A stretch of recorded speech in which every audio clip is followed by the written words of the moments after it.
And we are live. Hey guys, it's Ruben Dua from Dubb's podcast Connection Loop.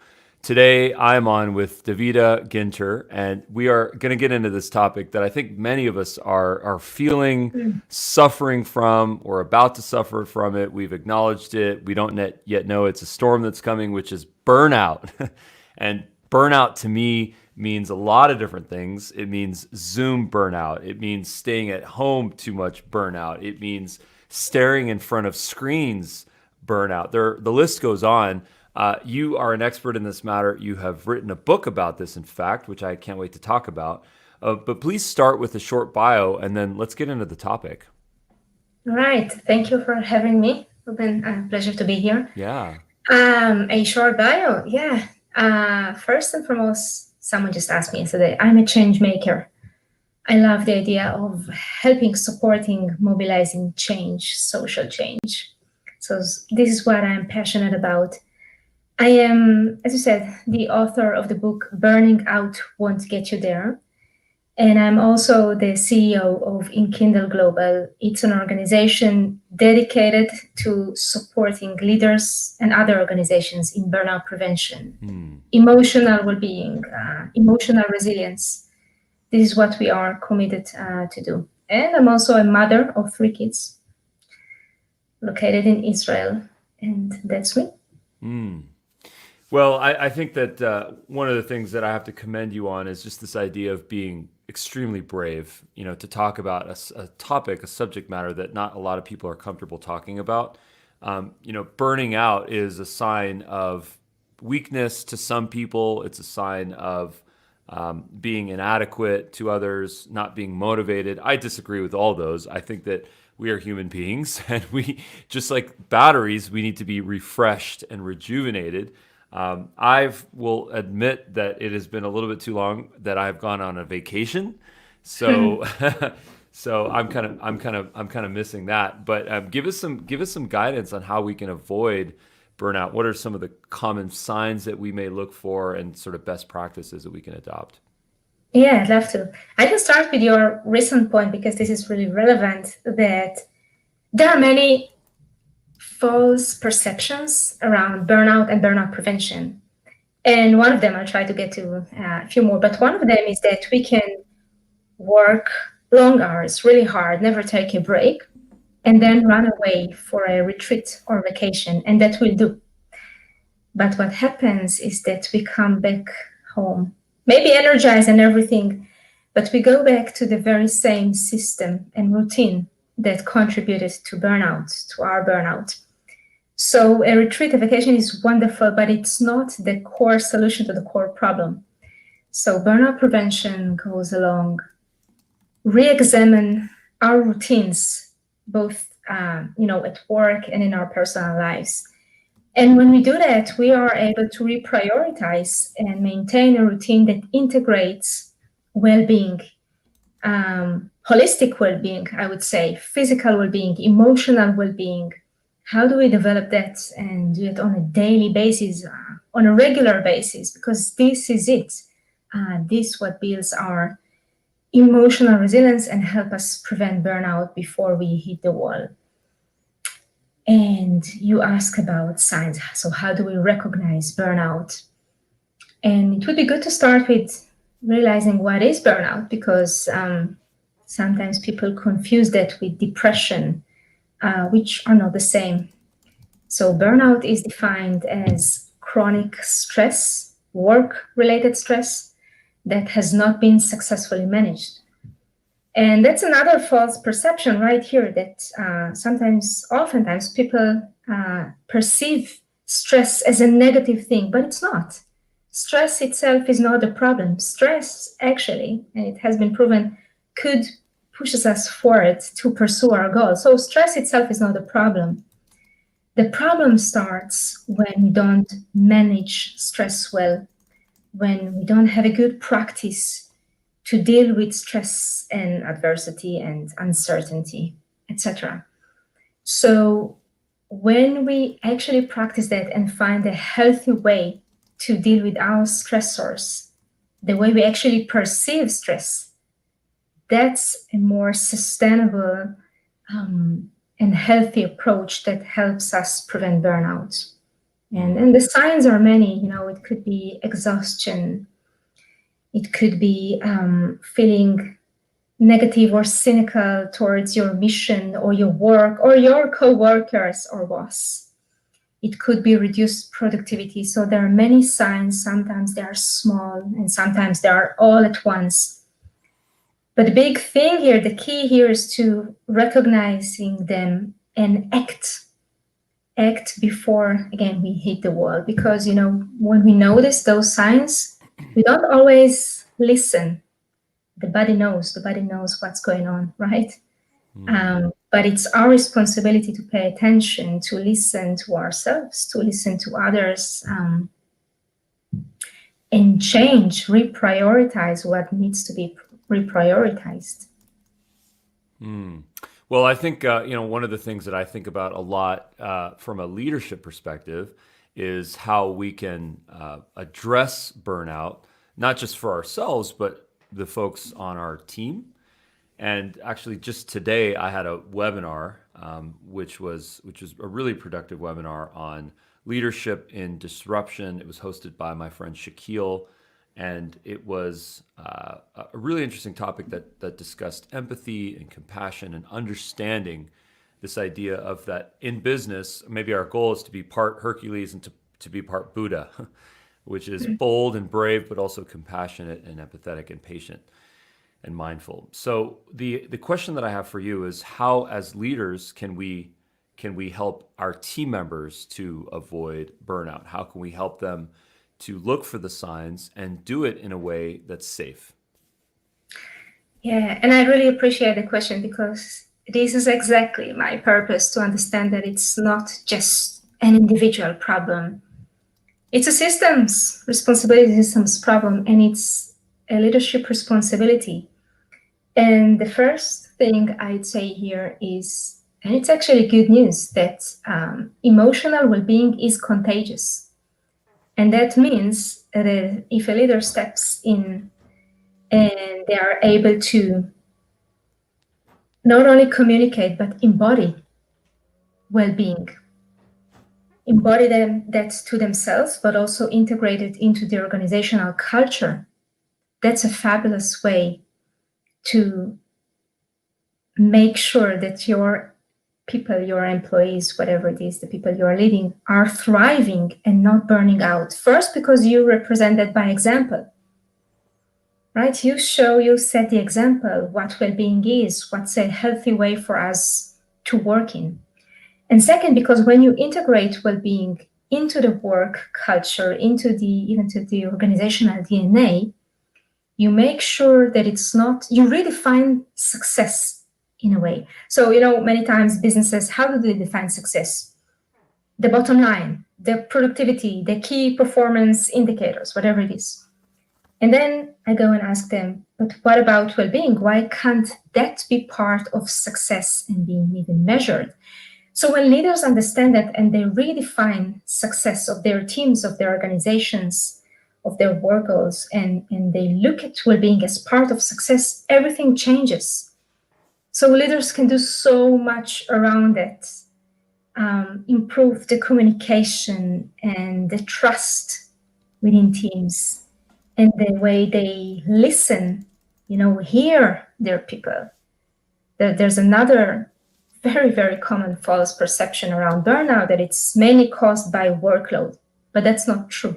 Workload is definitely within the list of causes of burnout, but it's not the main one, because you can work many hours and thrive, and you can work just a few hours and burned out badly because you feel that no one values your work or your efforts. No one cares about your opinion. You're not engaged.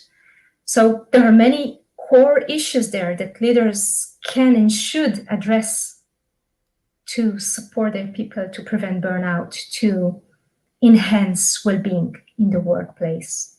Well, I think what you're talking about so nicely is this idea of giving and receiving empathy. And Absolutely. I think that's so important that you bring that up, because it not only does it show your kind of high EQ, but it also shows the importance that we all must challenge ourselves and to really exercise this muscle, the empathy muscle, as I might call it, towards the folks around us, and that includes our team members. It includes our any type of constituents, stakeholders, co-owners, partners, clients, vendors, the kids, spouses, friends. This applies to everyone. Many say that we are all going through a small war. So what's behind this camera right here is my Yes. life, and what you're seeing right now is a controlled environment with this microphone and these headsets, and there's another reality that's happening, right? And I think that this idea of connecting to people through empathy is, in fact, what I think, to your point, can offset burnout because we feel seen, we feel heard, we feel appreciated. Yes, yes, it's so true. This is spot on. And it could be easily done. It's a matter of intention. So, for example, I always start a team meeting with a check-in.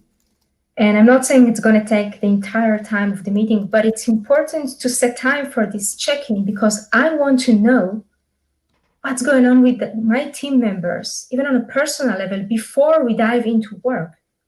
Because a person could show up to work and we don't know what they carry on their back.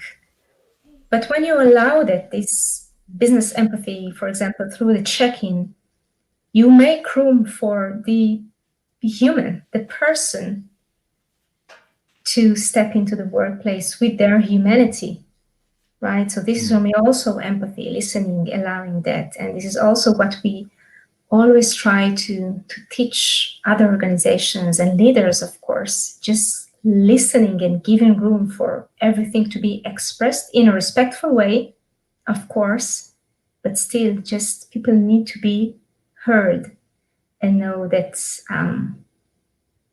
they count, someone care about them and for them. And what was your catalyst to write this book? Did you burn out? What happened to you? Not exactly. Well, I was close to burnout many years ago when working for a corporate. Put that aside, left this place, went to do other stuff. And in the last almost 10 years now, I've been working in the field of social change. I was supporting leaders, mobilizing different processes, environmental and social processes.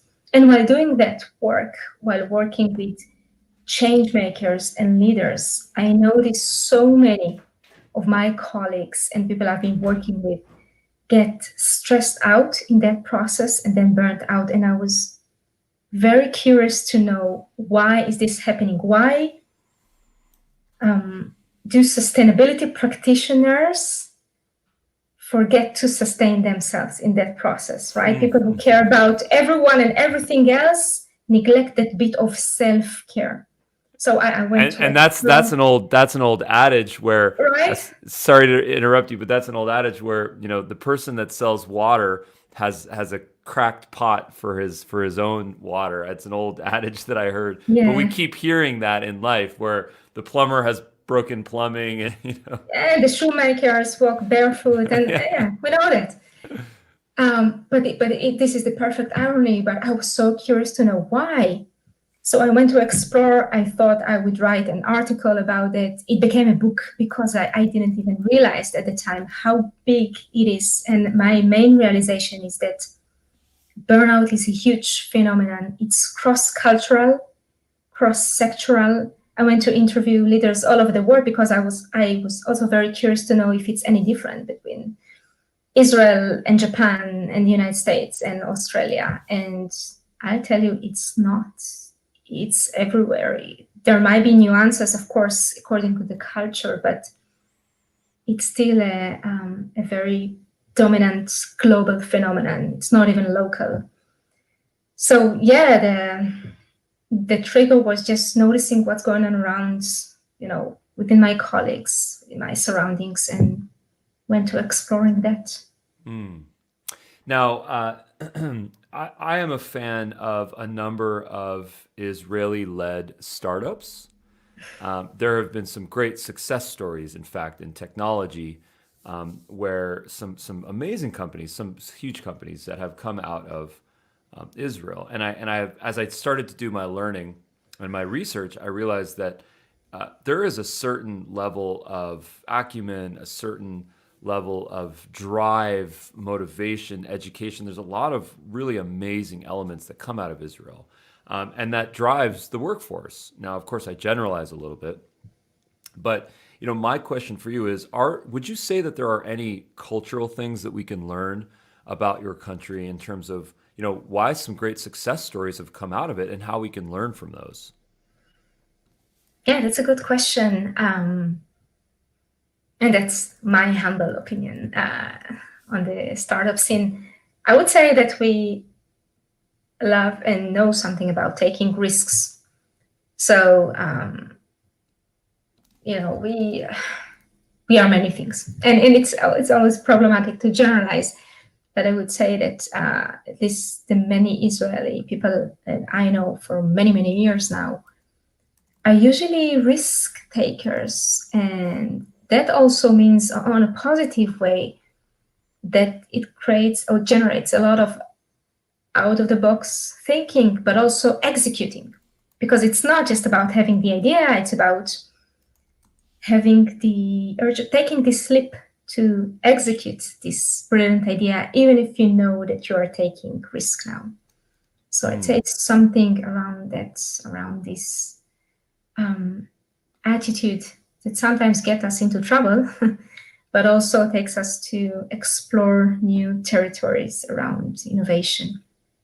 And my two favorite stories that have come out of Israel are actually my three favorite stories are Waze, Fiverr, and then Wix. Wix is the website company. Actually, we featured Wix on our YouTube channel, The Daily Dubb. Actually, just today, a video that we dropped on creating web pages. So I am a fan, but obviously people are different, and just because there's some success stories doesn't mean that we can generalize. But thank you for that.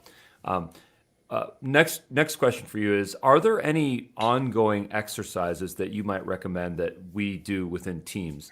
The reason why I ask is because in healthcare there's preventative healthcare, and then there's sort of like reactive healthcare, where I get sick and I feel terrible and I go to the doctor's office and then I'm addressed, versus I'm doing my exercise, I'm doing my meditation for mental health, I'm eating well. What are some of the preventative, prophylactic measures that we can do to avoid burnout for ourselves and for our team members?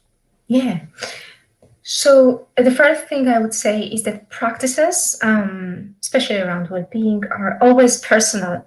So I'm always being very careful to recommend specific practices, because those are so individual and personal that I don't want anyone to blindly follow advice that doesn't suit them. So what I can share actually, and then I feel way more comfortable around that and professionally recommend, is approaches. And those approaches are common to the vast majority of people. Again, not generalizing, but to most people. First one is connecting. We are social creatures. We seek connection. We need connection to other people. And just as you started this conversation saying sometimes people are afraid to share about their struggles, their stressors, but it's so healthy to connect around basically anything, but specifically also about your challenges. And the beautiful thing about connecting with people that you trust and could support you is that you also suddenly don't feel so alone as you might felt before. In that situation, you suddenly realize there are many people struggling, maybe with different issues, but you feel that it's relatable. So connecting, it doesn't have to be big gatherings, big parties, just, it could be one person, but someone that will have your back when you need it. It's really important in that sense. The next one in terms of common approaches is pausing the self-judgment. And I deliberately don't say stop, I say pause, because it's not always easy to stop the judgment, not alone the self-judgment, right, that we direct towards ourselves. And many of the people I've been interviewing about burnout have told me sentences around, I felt I'm not doing enough or not doing enough on time. And then I felt I am not enough. So it goes around the self-worth. But here we are judging ourselves, contributing to the situation, to the problem of burnout, instead of pausing that and harness self-empathy. We talked about empathy towards others and in business. What about self-empathy? Accept ourselves and understand that we are enough. And, just observe this judgment, pause that, and work with that. That's very, very helpful. And another one is to explore and create your own balance. And many people are talking about work-life balance. What if that's not the balance that you need? This is wonderful to have work-life balance, but what if there's a different type of balance that you actually need, that it's more accurate for you? For example, how do you balance your work routine in your personal life in a way that complements that, in a way that meets your needs? For example, you are working in a hectic environment, very noisy workplace. You might need to balance that with some quiet self-time after work. Or the other way around, maybe you work alone all day. You might want to balance that with hanging out with people, socializing. And there are different types of balance. There's, movement versus stillness, and just explore to yourself, what is that you are missing now? And you can add to your routine that will balance your way of working and living and leading and socializing. Well, I connect to that on multiple levels because work-life balance, rest in peace, work-life balance. Now it's just life. It's just life. Yes. There's no differences. It's life. So There's blend. It's more of a blend than a yeah, balance. right, exactly. Well, this was really, really a powerful conversation. I definitely learned a lot from this. Could you tell us where we can find your book and also what your website is? I'd love to, thank you. So you can find me on davidaginter.com. That's the website. That's also where you can find the book, but also on Amazon. The book is titled Burning Out Won't Get You There. It's available as a hard copy, as an ebook, soon as an audiobook. Ooh. Coming in a month or two, depends. And who is the reader on that? Did you read that yourself? No, it was a big dilemma, but I decided to give a very good friend of mine who is a talented voice actor to do that for me. Got it. Yeah. Well, I look forward to checking out more of your content on LinkedIn, your website, and then, of course, your book. Thank you. Thank you so much. Thank you so much for your time. Really appreciate it. My pleasure. Thank you. Bye-bye. Stick around. I'll share some notes with you.